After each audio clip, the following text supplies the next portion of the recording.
हरे कृष्णा। श्री पद्म पुराण की जय। श्री सूत जी महाराज की जय। आज आप सुनेंगे पद्म पुराण में आगे की कथा और आज की कथा बहुत ही रोचक होने वाली है। आप सभी से अनुरोध है कि इस वीडियो को, इस अध्याय को आप पूरा जरूर सुनिएगा।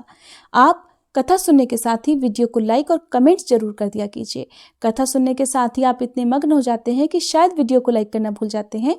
आपका मेरी वीडियो को लाइक करना मुझे बहुत प्रोत्साहन देता है और मुझे लगता है कि मेरी मेहनत, मेरा ये परिश्रम सार्थक हो रहा है।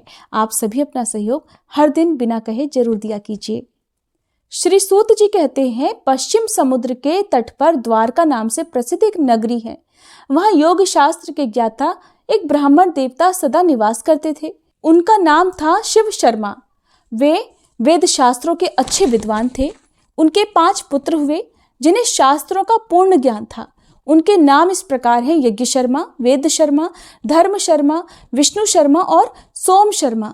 ये सभी पिता के भक्त थे, पिता का बहुत आदर करते थे। द्विज श्रेष्ठ शिव शर्मा ने उनकी भक्ति देखकर एक दिन सोचा कि पितृभक्त पुरुषों के हृदय में जो भाव होना चाहिए वो मेरे इन पुत्रों के हृदय में है या नहीं, इस बात को बुद्धिपूर्वक परीक्षा करके जानने का प्रयास करूं। शिव शर्मा ब्रह्मवेत्ताओं में श्रेष्ठ थे।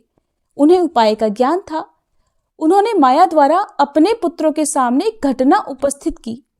पुत्रों ने देखा कि उनकी माता महान ज्वर रोग से पीड़ित होकर मृत्यु को प्राप्त हो गई।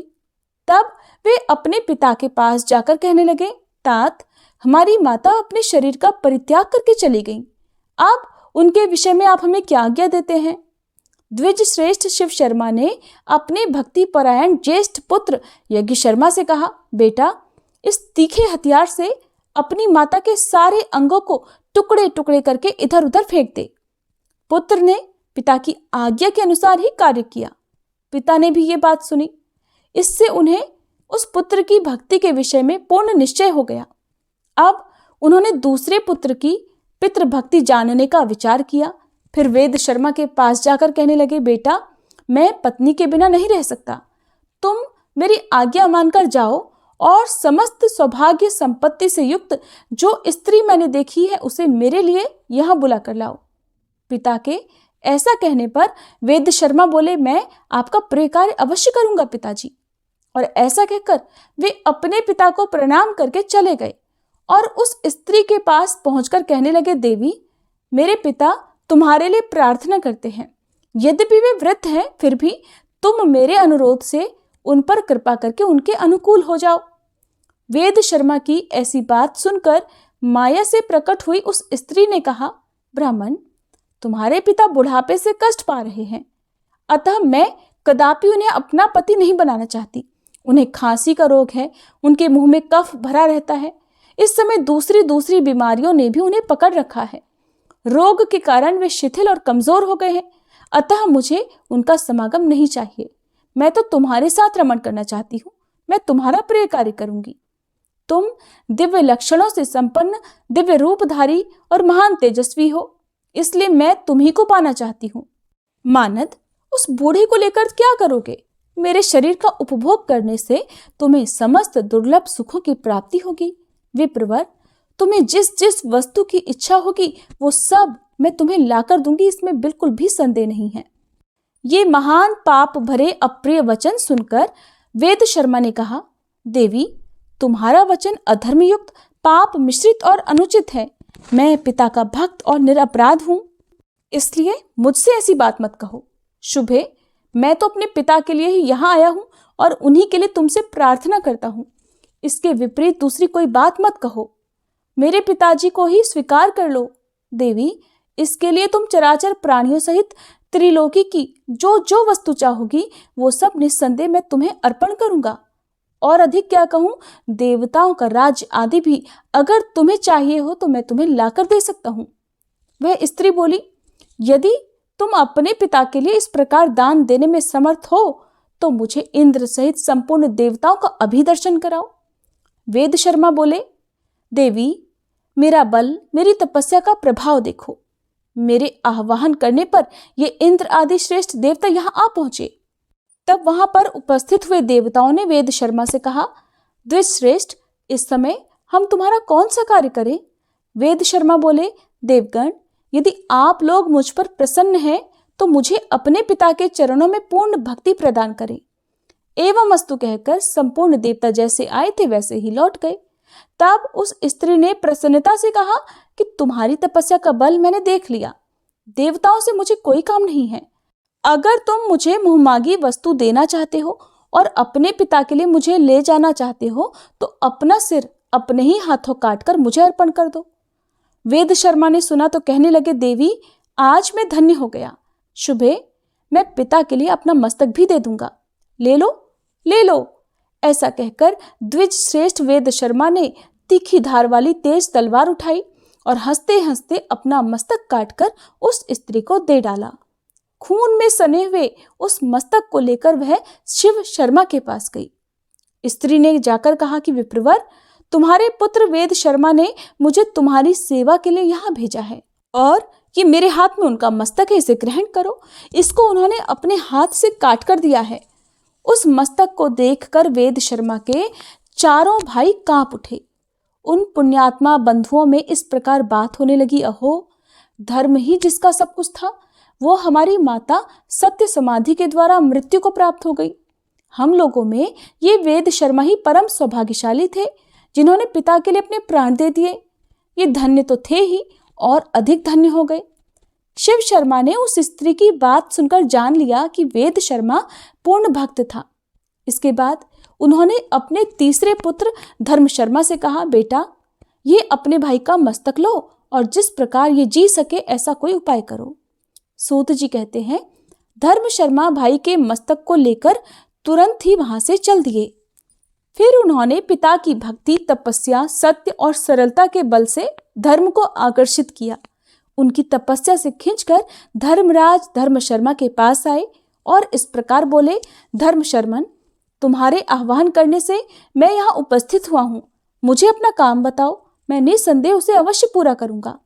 धर्म शर्मा ने कहा, धर्मराज, यदि मैंने गुरु की सेवा की हो, यदि मुझ में पिता के प्रति निष्ठा और अविचल तपस्या हो, तो इस सत्य के प्रभाव से मेरे भाई वेद शर्मा जी उठे। धर्म बोले, महामते, मैं तुम्हारी तपस्या और पितृभक्ति से संतुष्ट हूं। तुम्हारे भाई जी जाएंगे, तुम्हारा कल्याण हो। धर्म वेत्ताओं के लिए जो दुर्लभ है, ऐसा कोई उत्तम वरदान तुम मुझसे मांग लो। धर्म शर्मा ने धर्म का जब ये उत्तम वचन सुना तो उस महायशस्वी ने महात्मा वैवस्वत से कहा, धर्मराज, यदि आप मुझ पर प्रसन्न हैं तो पिता के चरणों की पूजा में अविचल भक्ति, धर्म में अनुराग और अंत में मोक्ष का वरदान मुझे दे दीजिए। तब धर्म ने कहा, मेरी कृपा से ये सब कुछ तुम्हें प्राप्त हो जाएगा। उनके मुख से ये महावाक्य निकलते ही वेद शर्मा उठकर खड़े हो गए, मानो वे सोते से जाग उठे हों। उठते ही महाबुद्धिमान वेद शर्मा ने धर्म शर्मा से कहा, भाई, वे देवी कहाँ गई और पिताजी कहाँ हैं? धर्म शर्मा ने थोड़े में सब हाल कह सुनाया। सब हाल जानकर वेद शर्मा को बड़ी प्रसन्नता हुई।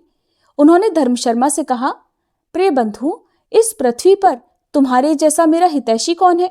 इसके बाद दोनों भाई प्रसन्न होकर अपने पिता शिव शर्मा के पास गए। उस समय धर्म शर्मा ने तेजस्वी पिता से कहा, महाभाग, आज मैंने आपके पुत्र वेद शर्मा को मस्तक और जीवन के साथ यहाँ ला दिया है, आप इन्हें स्वीकार कीजिए। इसके बाद शिव शर्मा ने विनीत भाव से सामने खड़े हुए चौथे पुत्र महामती विष्णु शर्मा से कहा, बेटा, मेरा कहना मानो, आज ही इंद्रलोक को जाओ और वहां से अमृत लेकर आओ। मैं अपनी इस प्रियतमा के साथ इस समय अमृत पीना चाहता हूँ, क्योंकि अमृत सब रोगों को दूर करने वाला है। महात्मा पिता का ये वचन सुनकर विष्णु शर्मा ने उनसे कहा, पिताजी, मैं आपके कहे अनुसार सब काम करूंगा। ऐसा कहकर परम बुद्धिमान धर्मात्मा विष्णु शर्मा ने पिता को प्रणाम किया और उनकी परिक्रमा करके अपने महान बल, तपस्या तथा नियम के प्रभाव से आकाश मार्ग द्वारा इंद्रलोक की यात्रा की। अंतरिक्ष मार्ग से जब वे आकाश के भीतर घुसे तब देवराज इंद्र ने उन्हें देखा और उस कार्य में विघ्न डालना आरंभ कर दिया। उन्होंने अप्सरा मेनका से कहा, सुंदरी, मेरी आज्ञा से शीघ्रता से जाओ और विप्रवर विष्णु शर्मा के कार्य में बाधा डालो। देवराज की आज्ञा पाकर मेनका बड़ी उतावली के साथ चल दी। उसका सुंदर रूप था और वह सब प्रकार के आभूषणों से विभूषित थी। नंदनवन के भीतर पहुंचकर वो झूले में जा बैठी और मधुर स्वर से गीत गाने लगी।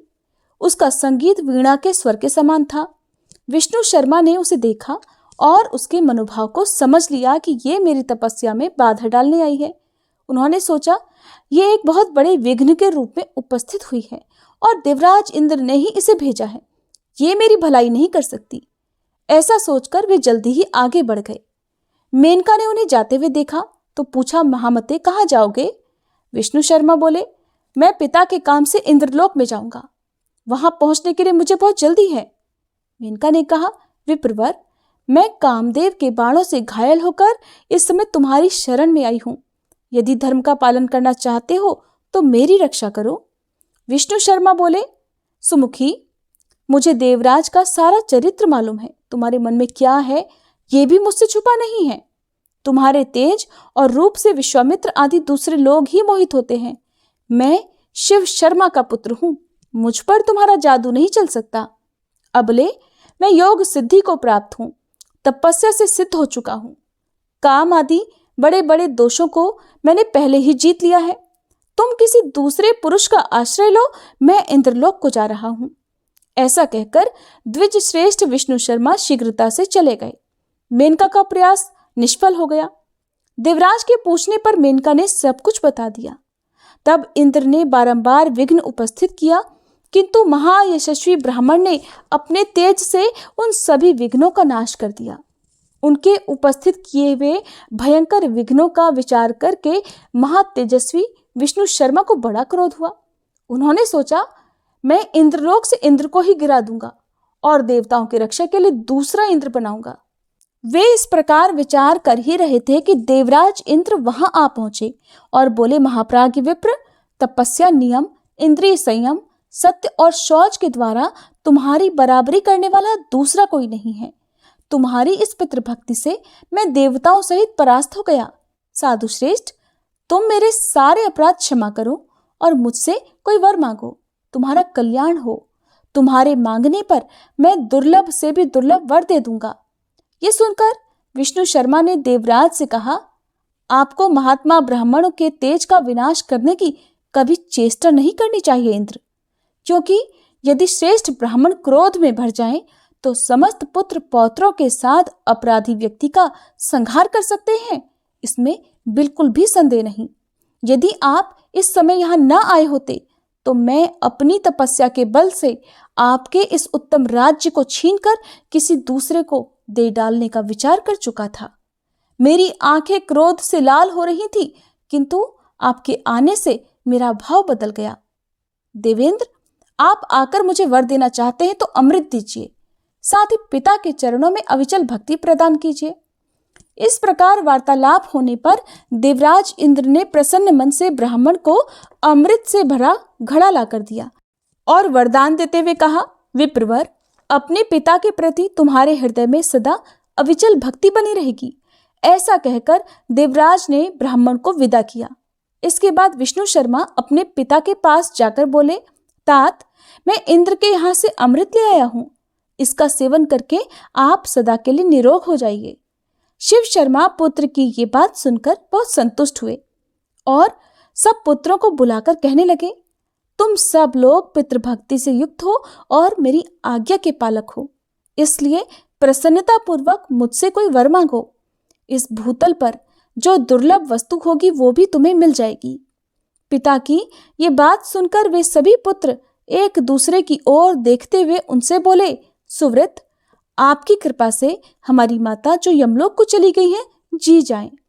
शिव शर्मा ने कहा, पुत्रों, तुम्हारी मरी हुई पुत्रवत्सला माता अभी जीवित होकर प्रसन्नता में भरी हुई यहाँ आएगी, इसमें बिल्कुल भी संदेह नहीं।